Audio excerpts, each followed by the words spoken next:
These changes are important to allow BSDC to move forward and to continue providing quality services while being careful stewards of taxpayer dollars.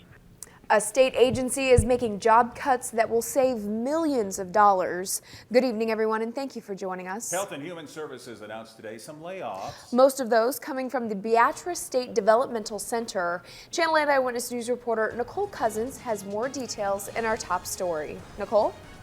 That's right, Rod and Megan. The developmental center is cutting more than 36 jobs, but it says the reduction will not affect the integrity of its services.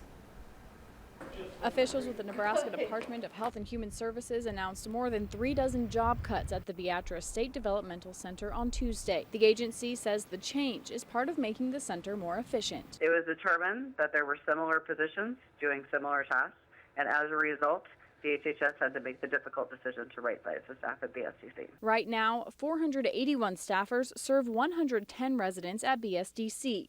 The change will eliminate 39 jobs. Many of those include housekeepers, maintenance staff, and compliance specialists. No direct care workers are included. The efficiencies have focused on administrative simplifications that do not directly impact the quality of care, but instead reduce redundancy while meeting all regulatory requirements. DHHS says the layoffs will save the agency about $1.6 million. They also say employees are already cross-trained, so the cuts shouldn't be an obstacle moving forward. Many of the positions, when we talk about the redundancies, that cross-training has occurred, and training will always be continuous as part of a continuous quality improvement system. The layoffs are effective April 7th. Now, this process was kick-started by a law that passed in last year's state legislature.